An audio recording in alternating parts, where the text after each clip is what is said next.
Ассалому алайкум раҳматуллоҳ. علیکم السلام و رحمت الله و برکاته. Думулло як савол буд. Як аз чанд кас пурсидем, ягон кас ҷавоби дуруст дода натонист.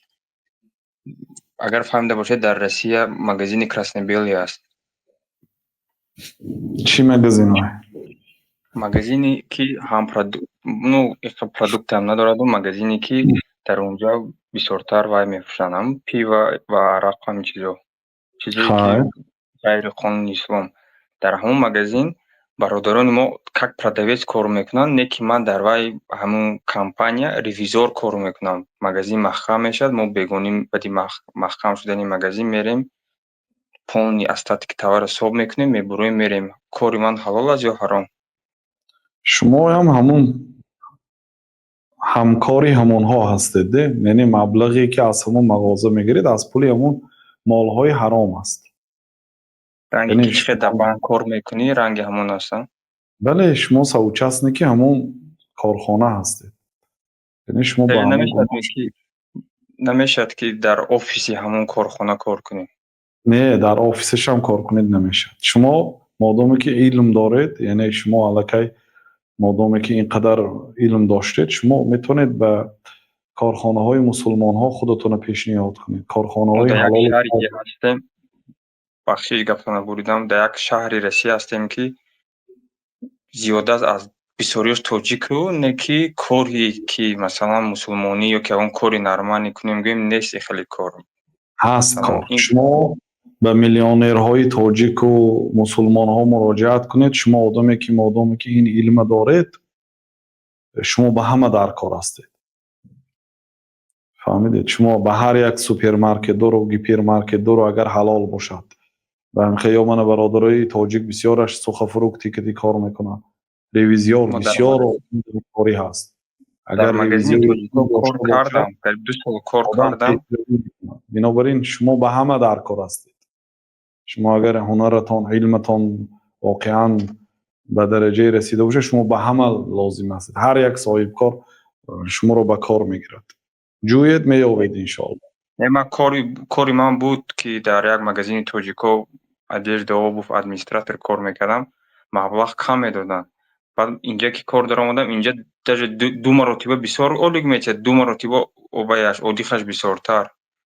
بعد شما ساعت بای کار میکنید. شما ریویزیور که هستید، ساعت معین یا یک ماه به یک بار سکلدش ریویزی کرده میتید و به همون یک بار کردگیتون پول کلام میگیرید. شما جستجو کنید، شما از دستتان بسیار کار میکنید. ریویزی ضرور است در تجارت. ریویزی نکرده کردن گرد آدم نمیداند که به کجا رفت است، فایده کرد است، ضرر کرد است، نمیداند.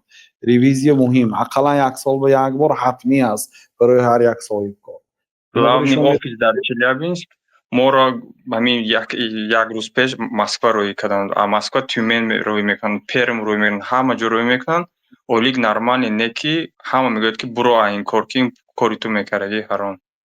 درست. اگر همه کارخانه‌هاش همه خیلی باشد، شما باید در اونجا کار نکنید. شما اعلام نویسید، به زبان روسی خوشرو اعلام کنید، استژی کاریتون، وظیفه هاتون همش بیان کرده، نمره تلفنتون، واتساپتون نوشته، اینترنت به اعلان رکلام تید، ریویزیور فلان فلان گفته آدمو میبرد. ان شاء الله کار خوب. یک سوال دیگه داشتم که از همین پولی که کار کردم پدر و مادرم رو حج روان کردن، اونجا بلیطو خریدگی، این کار درست است یا که نه؟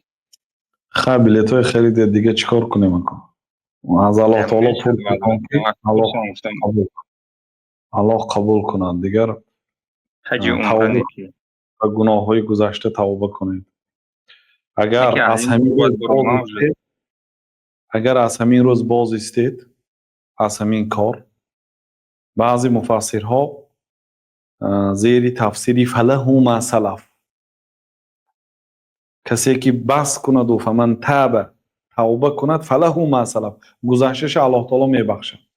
میگن شاید به همین داخل شد. و من عاد، این درباره ریبا هست، لیکن این دیگه گناه های هم در بر. و من عاد، کسی که بعد شنیدن امر معروف با همون گناهش دوام تید، اولئک اصحابنا، اونا دوزخی هستند. این درباره ریبا هست، لیکن کلمه فله ما سلف، کسی که اگر توبه کند باز ایستد، گذشته هاش الله تعالی میبخشد. اگر توبه کنید و باز ایستید الله تعالی پیشینش میبخشد. امید میکنیم که پدر و مادرتون حجشان قبول باشد.